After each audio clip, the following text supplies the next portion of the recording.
everybody, welcome back to my channel. So I just realized that out of the 8 months that I've been posting now weekly videos, I have never addressed one question, and that is why I love plastic surgery.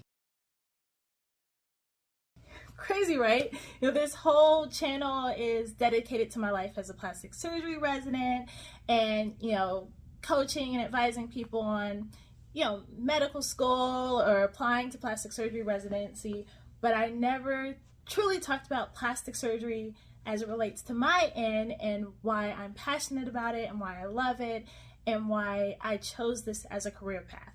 So this video will serve to address that question, especially because it's something I get asked a lot, whether it's through social media, DMs, if I'm at speaking events. People always want to know pretty much the same thing. They want to know why I love plastic surgery. When did I know I wanted to go into plastic surgery? Was there any particular moment that I was like, plastic surgery, this is for me? And so I will use this video to discuss all of that and share my passion for the field of plastic and reconstructive surgery with you guys.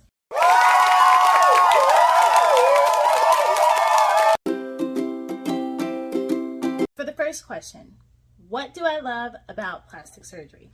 Well, the variety. You cannot beat the variety.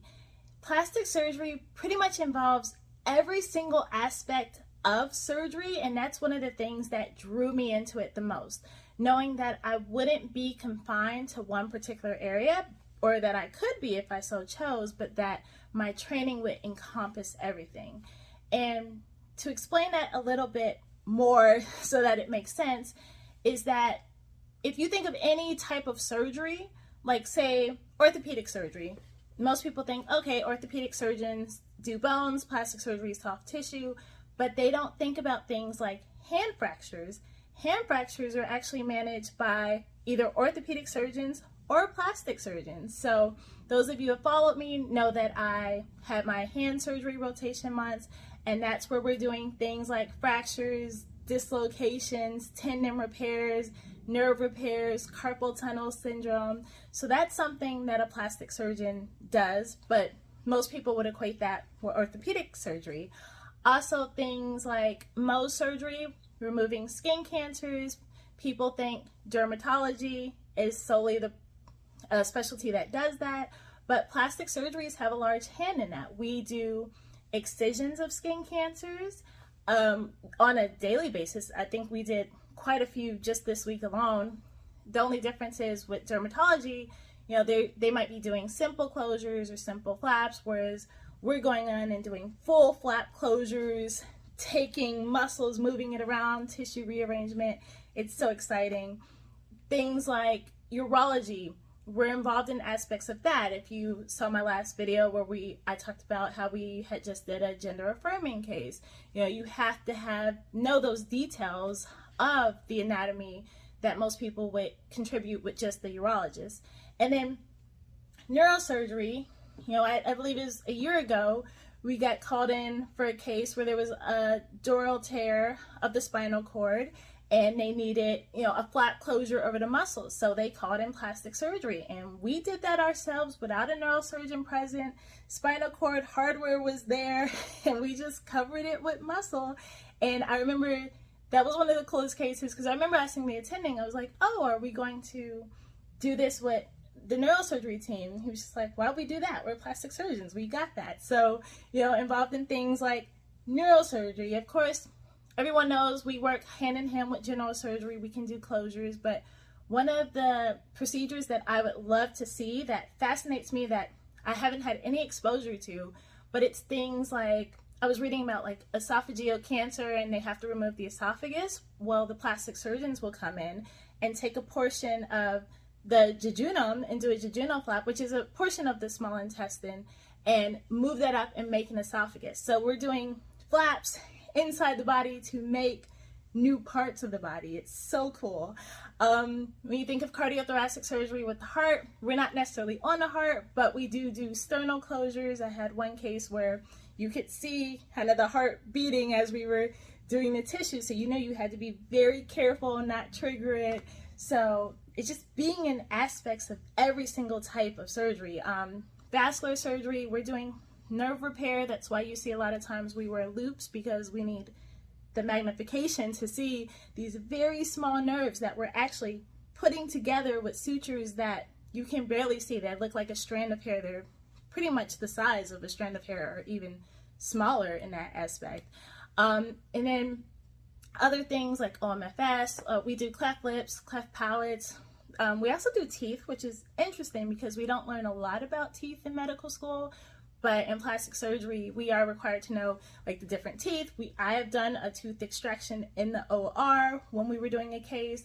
So, you know, we are the surgeon's surgeon. We're involved in everything. I absolutely love the variety of it. It's something that you'll never get bored with, and you can pretty much choose what you want to do. I know most people think that plastic surgery is just cosmetic, aesthetic, so they think of the nose jobs, rhinoplasties, tummy tucks, abdominoplasties, liposuction, stuff like that. But a plastic surgeon does so much more than that. The media shows the cosmetics, but for me, on a personal level, my passion is the reconstructive end. Now, will I go on to eventually probably do cosmetics as well? Yes, because that brings in money, but it's the reconstruction that really fuels my passion and desire. I love it. Even breast reconstruction, there's something about, you know, just changing women's lives, like bringing their breast back after they've had a mastectomy to remove their breast for cancer, and then just seeing these patients cry out of happiness when they see their new breast. Like stuff like that, you can't put a price on it or anything. It's just something you have to experience. But that's one of the reasons, or the main reason, that I love plastic surgery is the variety. Whether, you know, we're doing wound care, diabetic foot ulcers, or sacral pressure ulcers from someone who's immobile in the bed, there's so much to this profession, and I just love that variety. I also love that it's a lifestyle that you can make your own. So if you want to be hospital-based and working all the time and on call, you can. If you want to have more of a relaxed lifestyle and maybe operate on one person a day and not be insurance or hospital-based, be cash only, you can do that. If you decide you don't want to stand for long hours, you could probably go into hand surgery and just sit and do hand cases all day, so it's better on your body. There's just so much that goes into it. So there's the variety, there's the fact that you can choose your lifestyle, the fact that it's always changing, and the innovations and the way that you see people experimenting and trying new things, the educational aspect, that is what truly draws me in to plastic surgery. So I know that wasn't just one short answer of why I love it, but there's so many reasons why I love this profession. And it's just, for me, it's always giving. It's not something I could ever see myself getting bored with. And that's one of the things that I love about it, is that I don't have to pick and choose or be limited to a certain type of surgery all the time. Like general surgeons, they do a lot, but a lot of times, you know, there's gallbladders, or you're taking out like doing appendectomies, taking out appendixes, or, you know, there's the bread and butter cases that every specialty has. But with plastics, I love that we can jump and choose or be involved in anything if you want to be a general plastic surgeon. So that is why I love plastic surgery. The other question I get asked a lot is, when did I know that I wanted to do plastic surgery? And that's actually a really interesting question for me, because I've wanted to be a surgeon since I was a little kid. I remember watching the Learning Channel, TLC, back when they used to show live surgeries unblurred out. I don't know what's actually happened over the past few decades to where now we can't show blood or tissues or anything anymore. But when I was growing up, they actually showed these surgeries, and I was fascinated, and I was just like, I'm going to be a surgeon. So the surgeon thing has been since I was legit a little kid. I remember, picking out colleges and making sure that I had the right courses so that I could eventually go to medical school. So this has been a long time. Plastics in particular, it's funny, I don't know what got me into the plastic surgery thing. I remember, and you can ask people who knew me back then. When I was 12, I was telling people I'm going to be a plastic surgeon. But there was no event when I was younger that really drew me into it. And I wish I could say it was something like Nip Tuck that compelled me to do it, but Nip Tuck actually came out when I was in college, and I had been saying the plastic surgery thing since way before that time. So there was no episode that drew me into it, but just the surgery is something I always loved, and TV had, back then when it showed operations, I was always intrigued by it. So it could have been something I saw that really put that in, but there was no particular moment. But I knew before medical school that I wanted to be a plastic surgeon and to pursue plastic surgery.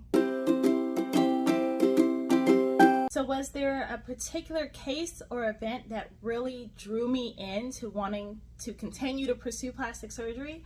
Well, I'd have to say, as a third-year medical student on my plastic surgery selective, the case that really did it for me, that made me just say, hey, this is what I really want to pursue, was when we did a tram flap. What this stands for is transverse rectus abdominis myocutaneous flap. But basically, because I know a lot of my viewers aren't in the medical profession, this is when we take the portion of the abdomen, we cut it out, we make a flap, and then for this particular patient, it was a woman who had a mastectomy, lost their breast due to breast cancer, had breast tissue removed. So we actually cut the abdomen, the tissue muscle out, made a flap, and then moved it up into the area of her breast and made a completely new breast from that flap. That procedure was, I was like, this is what I'm gonna do. It looked like a great breast. Eventually she got the nipple and areola tattooed on it, and you could hardly tell that we did that whole procedure.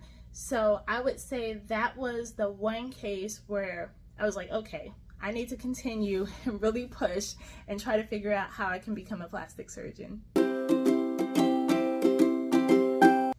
What I want people to know about plastic and reconstructive surgery is that it is not all just cosmetic and aesthetic.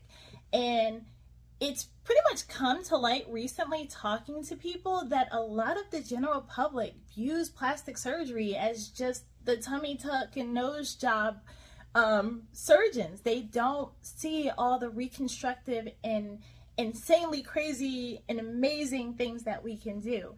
I know originally, before entering into residency, what I wanted to go into was craniofacial, which is the cleft lips and palates that you see.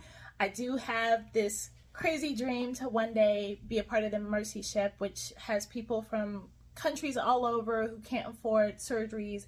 They come on a ship and you just do surgeries for free and fix them. So that's something that I'd like to do, and the cleft lips and palates is part of that. So that is one of the many interests that I have. But as you guys can probably tell from this video, every time I do a different rotation, I just fall in love with another aspect of plastic surgery. So I'm not going to make a decision on what I'm going to do right now. But it's just funny talking to people. And I remember the other week I got asked this question by a medical student who was like, what do you think would happen to your profession if another pandemic hit and people can't, get tummy tucks or liposuction? Are you afraid about job security? And I was just like, no, why would I be afraid of job security? But then that's when I realized that a lot of people don't realize how vast the field of plastic and reconstructive surgery is. So, we do things, there's a field of neuroplastics, and I'll put up a picture here, but there's a plastic surgeon, Dr. Carrie Ann Mitchell, who just did a skull transformation on a patient who had parts of their skull removed, and through neuroplastics was able to make it look way better. So I believe her Instagram name is the Skull Surgeon, but it's just things like that. It's incredible, and it's what you'll see with plastic surgery. So what I want to do with this channel is I want to change it up a bit and maybe have a weekly series where I go into different aspects of plastic surgery. I'm trying to think of a title for it right now. I don't know if I should say, you know, the real scoop on plastic surgery, or things you didn't know about plastics, and then, you know, put a tagline after that. But I want to show images, of course not for my own work, so I'd have to find some things online that are already public that YouTube probably won't ban me for, but I just want to show some of the cool things that plastic surgeons do, so that it helps you guys who are viewing get an idea to know that we're not just out here to make people look pretty, because our job is structure and function to restore that. So yes, we have the aesthetics, but there's always going to be people getting into car accidents, facial fractures. We fix all of that. And I don't think the general public is aware of what a plastic surgeon truly does. So I'd like to, you know, revamp my channel and just start doing weekly sessions where I talk about different aspects of the field and maybe show pictures if I can find those online and share with you all. But I really need to think of a title that's catchy to show it, because I'm learning with YouTube that you have to, you know, have clickbait and draw people in. So that's the part I'm struggling with. So if you guys have suggestions on what to call it, let me know. But I think moving forward, especially since I have some very busy months coming up, it would probably be helpful if I just explain different aspects, and maybe I could break it down a little, and then I could just use that as videos for me to study from later while explaining more to you, the public. So let me know what you think about that, because I love to share more of this world. It's so fascinating, and a lot of what I do I can't share because, of course, there's patient privacy, there's things you can't show online. So it's kind of hard to share the true joys with you all, but I really do want to share deeper aspects of the profession so that you all watching get an idea and truly know what the life of a plastic and reconstructive surgeon is like. So let me know your thoughts on that, but I think those will be my videos coming forward. I hope this video helped answer that common question of why I love plastic surgery, what made me want to go into it, and just why I'm so passionate about this field. And I'm sorry that it took me so long to share this with you all, because I mean, it's my happiness, it's why I'm here, it's why I created this channel. So I look forward to sharing more with everyone. If you like what you see, please hit that subscribe button. I am trying to get my followers up, and as always, I appreciate all of you who take the time out of your very busy schedules to watch my videos, to comment, to send me messages. I truly love it, and it makes me want to continue to post. So thank you, thank you, thank you. And next time, hopefully we'll get some education going out of this. But I hope everyone has a great week, and see you later. Thank you so much for watching.